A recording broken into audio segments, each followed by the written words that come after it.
جو सवालात हैं वो कीजिएगा। अस्सलाम वालेकुम। मेरा सवाल है कि जिस तरह हम लोग दुआ मांगते हैं तो उसमें कहते हैं कि हमें नबी पाक के वसीले से, मतलब मुख्तलिफ उलमा कराम के वसीले से जिस तरह हम लोग मांगते हैं तो इस तरह मांगना जायज़ है। मैंने वीडियो देखी थी कि वो लोग तो पर्दा फरमा गए हैं, हम मांगते हैं तो उनसे मांगे जो लोग इस दुनिया में हैं। जी, दुआ तो अल्लाह से ही मांगनी चाहिए, अल्लाह के अलावा किसी और से नहीं मांगनी चाहिए। लेकिन अल्लाह के नेक बंदों का, ज़ात रिसालत माब सल्लल्लाहु अलैहि वसल्लम का अगर हुजूर के तवस्सुल से मांग लिया जाए तो वो हदीस पाक में मौजूद है कि हुजूर ने एक सहाबी को तालीम दी कि तुम जो है वो वातवस्सलु इलैका बिनबिय्य का, अल्लाह मैं तुझसे तेरे नबी के वसीले से मांगता हूँ। लेकिन ये उलमा के माबैन ये एक इख्तिलाफी मसला है, लेकिन बहुत सारे लोग कहते हैं कि इसमें कोई हरज नहीं। जी अस्सलाम वालेकुम। मेरा सवाल ये है कि अगर मैं घर से पैसे लेता हूँ झूठ बोल के, क्या वो मैं सदका कर सकता हूँ? सम टाइम ऐसा होता है स्टूडेंट हैं तो पैसे घर से मंगवा लेते हैं, लेकिन कोई सदके अगर मैं दे सकता हूँ उसमें? उसमें दो चीज़ें हैं कि जो हराम तरीके से कमाया हुआ माल है उससे तो ना सदका होता है और ना ही वो करना चाहिए और ना सवाब की नीयत ही करनी चाहिए। और ये दूसरा मामला है कि बाज़ औक़ात आप अपने घर से किसी चीज़ के लिए चीज़ बुला लेते हैं, वो आपका ही माल है, आपके माँ बाप का ही है, लेकिन वो ज़रिया आपका जो मंगवाने का था, तो उसमें अगर आप किसी ज़रूरतमंद को दे देते हैं तो वो एक अलग बात है। लेकिन जो खालिस हराम का माल है उससे तो सदका होता ही नहीं है। इसमें वो झूठ का गुनाह अपनी जगह मौजूद रहेगा और ये कभी भी नहीं करना चाहिए। अस्सलाम वालेकुम। मेरा सवाल यह है कि एक हदीस है नबी पाक की के साथ हलाक कर देने वाले गुनाहों से बचो, जिसमें पहला शिर्क है, दूसरा है कि जादू करने कराने से बचो। तो मैंने इस पे काफी सोचा भी है, और ये है कि जब कोई बंदा जादू कराता है, ठीक है, या जो लोग करते हैं, आपने भी मना किया कि ये आलिम सारे झूठे होते हैं, लेकिन अगर नबी पाक ने कहा है तो ये चीज एग्जिस्ट करती है। और अगर कोई बंदा ये करवाता है तो क्या ये दायरा इस्लाम से खारिज हो जाता है, उम्मत मुसलमान में रहता है कि नहीं रहता? क्योंकि आप शैतान को करके काम कर रहे हो, तो ये है कि नहीं है?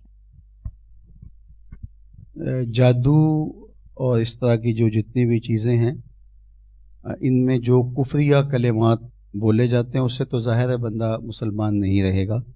बाकी अगर इस तरह की कोई चीज़ ना हो और कोई शख्स जादू करवाता है तो वो उसको कबीरा गुनाहों में शुमार किया गया है, तो वो कबीरा गुनाह है और वो बिल्कुल उससे अपने आप को और अपने जुड़े हुए तमाम लोगों को उससे बचाना चाहिए।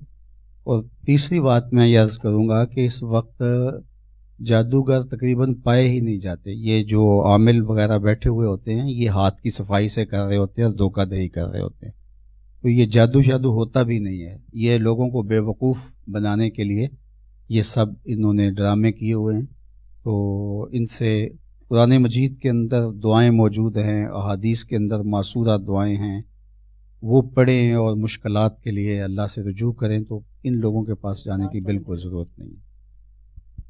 अस्सलाम वालेकुम।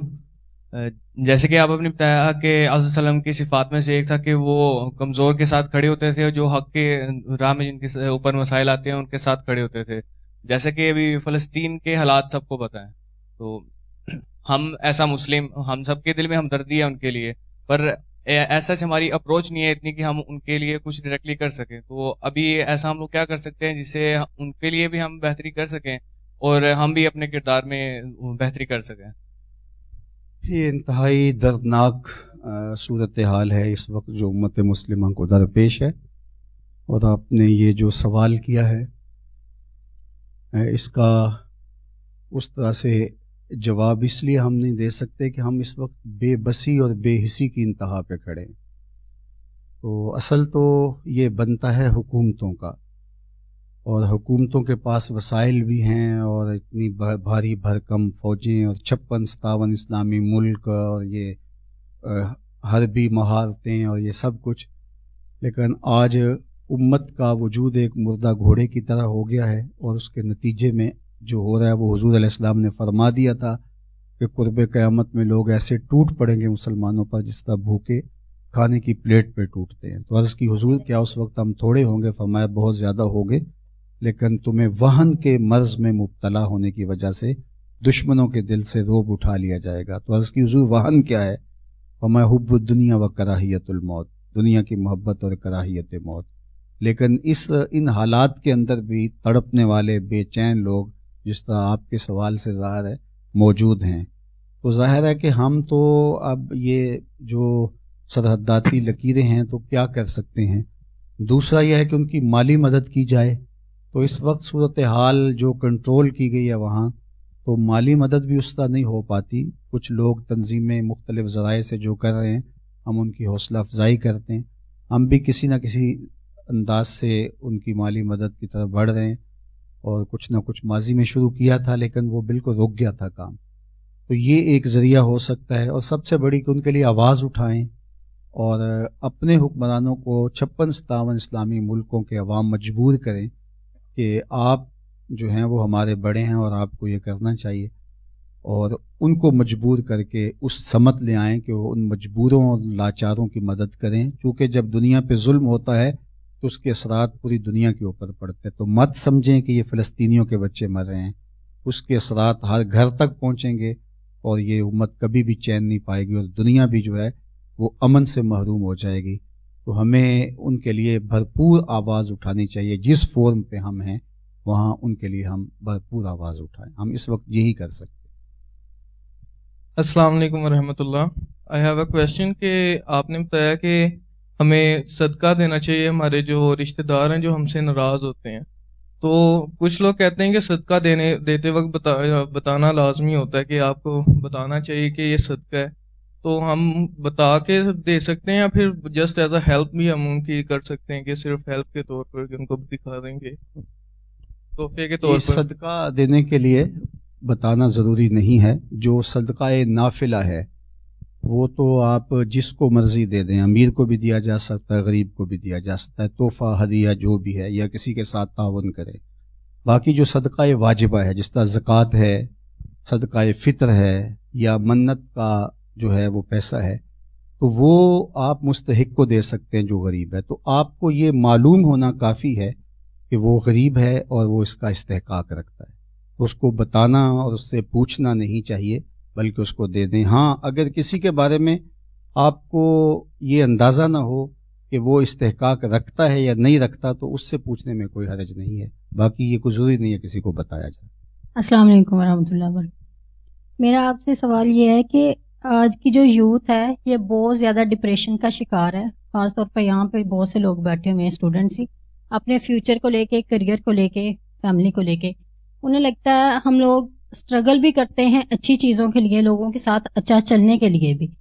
तो क्या हम ये भी सोचते हैं कि हमसे जो अनपढ़ लोग हैं वो खुश ज़्यादा रह रहे हैं हमारी निस्बत, हम पढ़ के बहुत ज़्यादा मुश्किलात का शिकार हैं।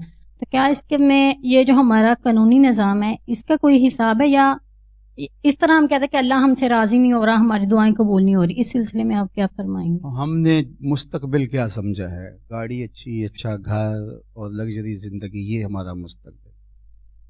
सच्चाई का नूर नसीब हो गया, हमें किसी ज़्यादती नहीं करता, मैं अल्लाह के हुजूर 5 टाइम झुकता हूँ, अच्छे अखलाक है, अच्छे किरदार हैं, ये है मेरी अमारत।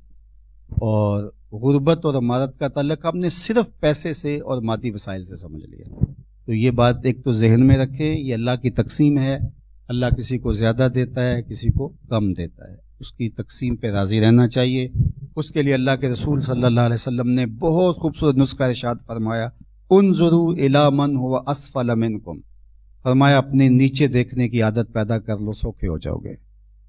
तो इसलिए हम चूंकि अगर कोई एक कनाल के घर में रहता है तो वो 6 कनाल के बंगले में रहने वाले को देखता है तो उसको वो बड़ा सुकड़ा सुकड़ा घर लग रहा होता है। लेकिन अगर वो वहाँ बैठ के उन झोंपड़ियों के अंदर रहने वाले लोगों की ज़िंदगी पे गौर करे तो उसको बड़ा कुशादा महल दिखाई देगा वो जिसमें ज़िंदगी गुजार है। तो हमारे यहाँ मुस्तकबिल से ताल्लुक़ जो है एक मादी खुशहाल ज़िंदगी है। जबकि अल्लाह ने मुझे सेहत दी है तो मैं खुशहाल हूँ, अल्लाह ने मुझे अच्छे अखलाक दिए हैं तो मैं खुशहाल हूँ, मैंने लोगों का हक नहीं मारा हुआ, ज़्यादती नहीं की, یہ میں خوشحال ہوں. تو ہماری خوشحالی کا اور ہماری بدحالی کا پہلے تصور بدلنا چاہیے. وہ اقبال نے جو کہا تھا کہ تیری دعا ہے کہ ہو میری آرزو پوری، میری آرزو ہے تیری دعا بدل جائے. تو اس لیے ہمارا تصور اگر درست ہو جائے گا تو آدھی زندگی ہماری ویسے ٹھیک ہو جائے گی. تصور کے اندر جو خرابی آ گئی ہے اس کی وجہ سے ہم پریشان ہیں، اور اللہ پر جو توکل ہے کہ وہ ہمارا رازق ہے اور اس نے ہماری ضرورت کو پورا کرنا ہے، اس توکل میں بھی کمزوری آ گئی. وما من دابۃ فی الارض الا علی اللہ رزقها، زمین پر چلنے رینگنے والی کوئی چیز نہیں جس کا رزق اس کے ذمہ کرم پہ نہ ہو. تو ہم نے جب وہ چیز جو اس کے ذمہ تھی وہ بھی اپنے ذمہ لے لی تو ٹینشن میں تو آئیں گے. اس لیے ہمیں مادی زندگی کے حوالے سے نہیں، ہمارا مستقبل یہ 50-60 سال کی زندگی میں ہم 20-25 سال تک پڑھتے ہیں اور آخری 5-10 سال بڑھاپے میں، اور یہ جو درمیان کے 15-20 سال ہے وہ مستقبل ہے. اور وہ زندگی جس کا پہلا دن 50,000 سال کا ہے، مقدار ہو 50,000 سنہ، اور اس کے بعد نہ ختم ہونے والی زندگی ہے. اصل ہمارا مستقبل وہی ہے اور اسی کے بارے میں سوچنا چاہیے تو زندگی سوکھی ہو جائے. اللہ آپ سب کو جزا دے، دنیا آخرت کی بات.